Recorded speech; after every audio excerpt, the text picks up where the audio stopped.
Assalamualaikum warahmatullahi wabarakatuh. Bismillahirrahmanirrahim. Alhamdulillahirabbil alamin. Pada sahabat-sahabat, pada siang hari ini Kang Ian Guru bersama Gus Nur Samsun, bersama santri Gus Nur Samsun, Kang Hadi ya. Jadi begini Gus, langsung aja lah ya. Boleh. Biar ini. Jadi gini Gus, tadi malam yang diwejang oleh Gus, kita ke daerah Tulungagung ya Kang Hadi ya, yang disuruh menumpas dukun satu kampung itu, karena memang di situ tadi malam kita sengaja memancing mereka. Kita ngaji di musola dengan Pak Ustadz Solihin ya. Pak Ustadz Solihin. Nah itu memang betul yang dikatakan oleh Pak Ustadz Solihin itu. Jadi kalau ada orang ngaji, ada orang azan atau ibadah di musola situ, maka akan diancam, didatangi, diobrak-abrik seperti itu Gus. Begitu. Itu baru sebentar ya kita ngaji ya? Iya, kita baru sebentar. Langsung didatangin Gus. Mereka sudah datang. Dan tiba-tiba mereka mengancam kita, menyerang habis-habisan bertubi-tubi Gus. Tadi malam itu. Begitu. Mohon pencerahan jadinya Gus. Saya belum sempat nonton sih videonya. Iya. Belum sempat nonton. Ya karena kan banyak tamu. Iya, jadi nggak sempat nonton. Jadi sholawat dulu lah. Oh iya. Belum sholawat. Ya Allah. Sholawat dulu. Lanjut doa. Biar kita tenang. Saya menjawabnya juga biar fresh, cerdas. Iya Gus, karena tegang saya Gus. Ya. Beneran. Tadinya halus sih Gus. Sekarang menghadapi yang hula-hula, Masya Allah. Ngeri Gus. Makanya Allahumma sholli ala sayyidina Muhammad wa ala ali sayyidina Muhammad. Allahumma sholli alaihi. Allahumma sholli alaihi. Lihom satun udfi biha arwabail hatimah al-Mustafa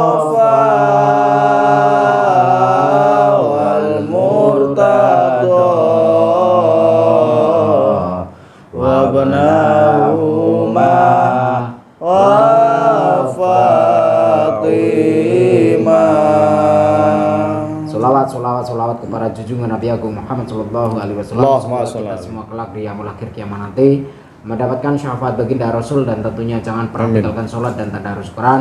Karena apa? Sholat adalah bagian dari menegakkan dan mengokohkan tiang-tiang agama, dan tentunya tiang-tiang iman dan takwa kita kepada Allah Subhanahu Wa Taala. Terus sholat Al-Quran, dikurangi main HP, gadget ataupun nonton YouTube-nya, diperbanyak sholat dan tadarus Qurannya, karena sholat itu tadarus dan sholat itu yang bisa membuat kita bahagia, tentram, damai, selamat di dunia wal akhirah, bisa tercukupi lahir batin kita. Tapi kalau HP tidak bisa ya, seperti itu ya sahabat-sahabat. Jadi kesimpulannya begini Kang Ian dan Hadi juga, mungkin saya bisa menjawab semaksimal mungkin rencana-rencana saya setelah saya mendapatkan informasi yang valid, yang detail. Kalau saya nonton YouTube-nya mungkin kelamaan. Nah, lebih baik ceritakan dulu dari awal kronologinya, bagaimana posisi kalian ada di lapangan langsung. Nah, jadi seperti ini Gus. Waktu Gus menugaskan kami kemarin itu kan, malam itu kami langsung datang dengan Pak Solihin, ya kan? Nah, kami datang langsung ke rumah Pak Solihin. Kami berbincang-bincang langsung dengan Pak Solihin. Jadi kami kan penasaran seperti itu Gus ya, apa betul apa tidak, karena jiwa saya itu selalu penasaran kepada siapapun kalau belum terbukti begitu Gus ya. Jadi begitu.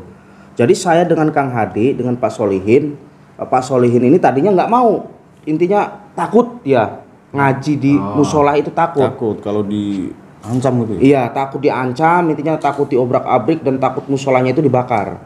Tapi berhubung saya sebagai spiritual hula-hula, intinya seperti itu ya Gus. Saya bukan halu ya? Bukan halu, tapi hula-hula. Saya pantang menyerah hidup saya itu Gus. Nah makanya beliau itu saya ajak ke musola untuk melantunkan, membacakan sholawat dan tadarus Quran. Di situ kita ngaji bersama. Nah jarak berapa menit itu ya, intinya jarak berapa menit lah. Sebentar itu. Nggak tahu 10 menit, nggak tahu 5 menit, itu tiba-tiba dukun yang ada di kampung situ itu tidak terima mendengar kita mengaji. Bilangnya, berisik, hentikan, kalau kamu tidak mau menghentikan ngaji atau kamu mengaji lah intinya di musola ini, maka kamu akan saya hancurkan di sini juga, malam ini juga, seperti itu Gus. Nah, jadi kami terpancing emosi. Ian Guru kan terkenalnya orangnya suka emosi kalau di YouTube, seperti itu Gus ya. Makanya saya langsung tidak ada kata-kata lagi, jenengan maunya apa?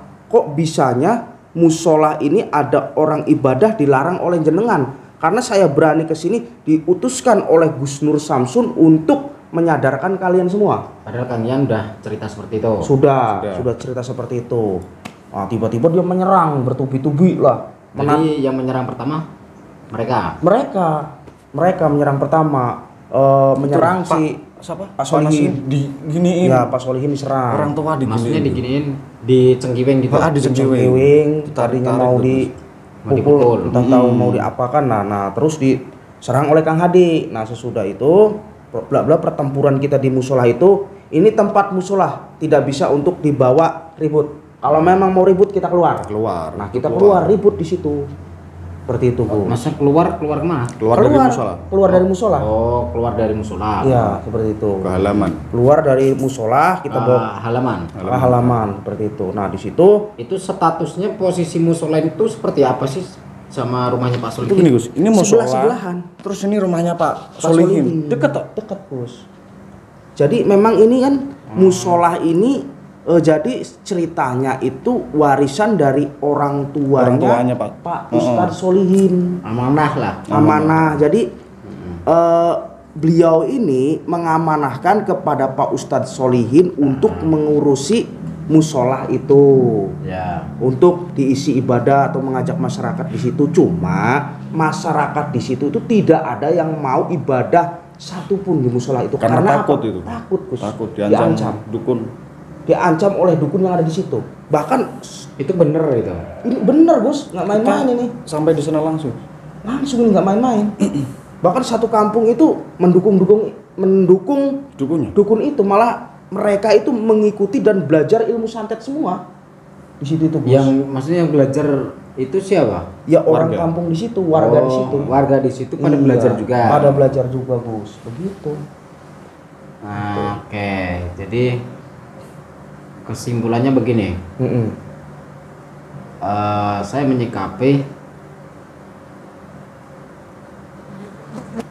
apa ya? Kita nggak bisa menyalahkan dukunnya juga. Iya. Nggak bisa menyalahkan. Kenapa? Karena sebetulnya mereka itu baik. Semua orang itu aslinya baik.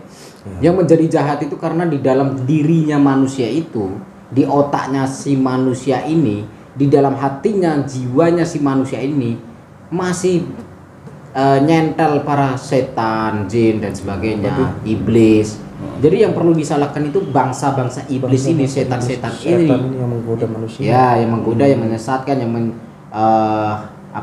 membelokkan niatnya para manusia. Jadi kalau ilmu sebetulnya nggak ada, ilmu hitam, ilmu putih itu sebetulnya nggak ada. Betul. Yang ada itu di mana kita memiliki ilmu tapi disalahgunakan. Betul. Ibaratkan kita punya peso, nggak ada peso itu salah, itu nggak ada. Iya. Yang menggunakan Peso hitam putih pun nggak ada. Peso semua sama, itu bahannya sama, benda padat. Nah, tapi peso ini bisa digunakan untuk apa? Masak, ngeracik bumbu, bisa untuk menyembelih dan sebagainya. Gitu. Jadi tergantung penggunaannya, dan penggunaannya itu tergantung nafsunya, keinginannya. Dan sedangkan keinginan manusia itu biasanya kalau bukan karena Allah, itu biasanya karena setan. Seperti itu. Jadi kalau orang baik, tentu orang baik tujuannya baik dengan cara yang baik, insya Allah itu karena Allah, karena Tuhan. Nah, tapi kalau punya sesuatu dibesarkan nafsu, dibesarkan egois, di situ saya meyakini, mengimani bahwa itu pasti lebih besar karena niatnya karena setan. Itu bisikan dari setan, godaan dari setan, seperti itu. Nah, bagaimana cara menyikapi hal seperti ini? Ini kan hula, bukan halu. Jadi beda. Kalau halu kita bisa membayar apa itu namanya, biasanya Kang Ian kalau bikin cerita halu-halu itu gimana sistemnya? Kalau Ki Mercon kan dukunya kan orang-orang itu saja dukunya. Dan Ki Mercon kan juga waktu itu cerita ke saya juga, Ki Mercon sudah capek bikin cerita halu ataupun pansos. Dan di situ Ki Mercon cerita juga orang syutingnya di depan rumah, di samping rumah gitu.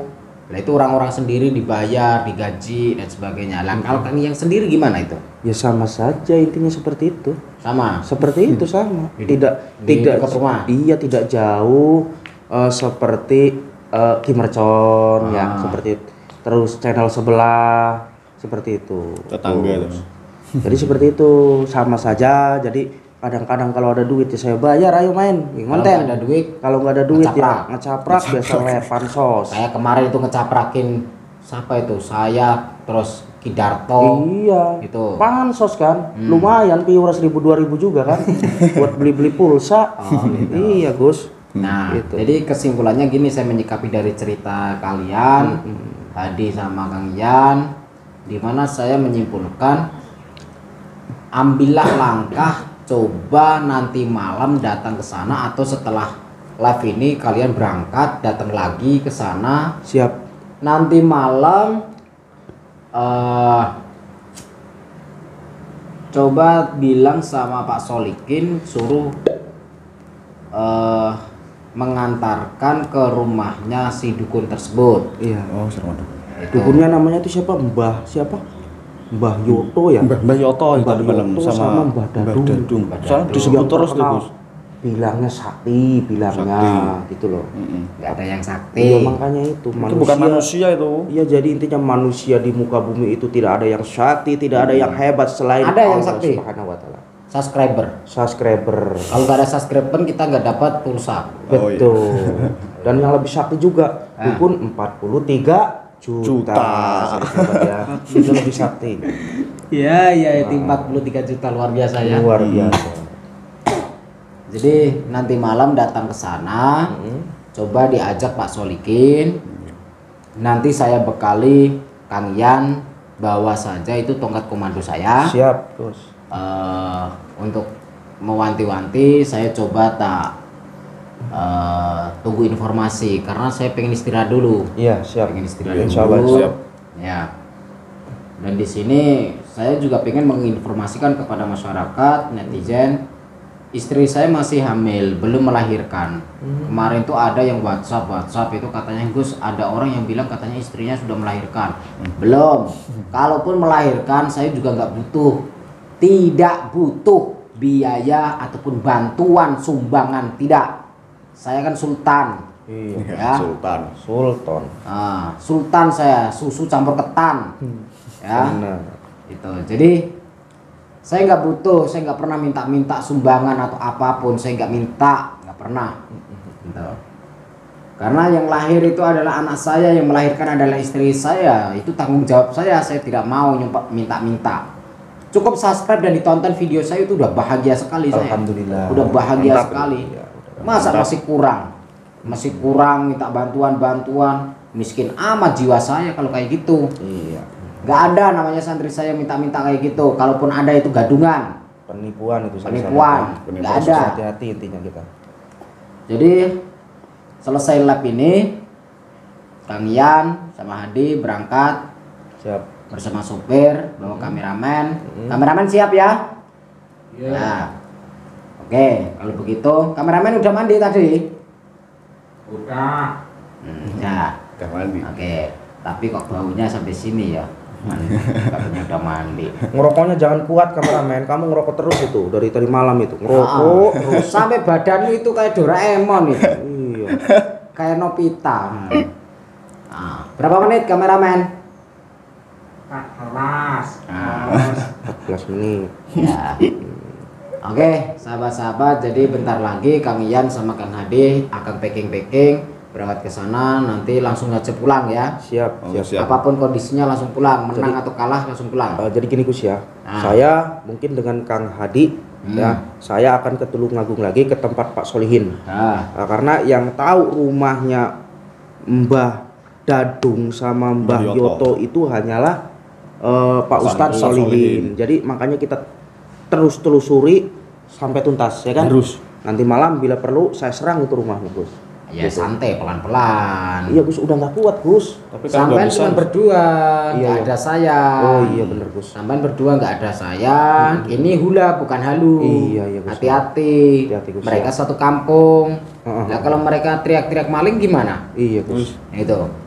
Oke kalian bisa menang lah. Kalau terus dikala mereka kalah terus teriak-teriak maling-maling gimana? Iya. Kalian dikeroyok dan sebagainya. Oh. Nah hati-hati jebakan-jebakan kayak gitu. Betul.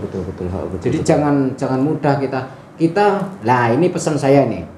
Saya berpesan kepada kalian pulang pergi ongkos pribadi. Ya, siap. Pakai mobil pribadi saya. Ya. Siap. Nggak usah minta bensin sama Pak Solihin. Iya, siap. Pokoknya gimana caranya kita kalau urusan dukun santet kita mengabdi sama masyarakat. Siap. Ya, nggak usah minta-minta. Ah, Saya paling nggak suka minta-minta, ngemis-ngemis nggak suka. Iya. Kalau pengen ngemis sama Allah. betul. Siap. Allah maha kaya, Allah maha suki, Allah tidak akan miskin sampai kapanpun. Mengemislah kepada Allah, meminta kepada Allah, memohon kepada Allah. Hanya Allah yang bisa mencukupi kita. Itu.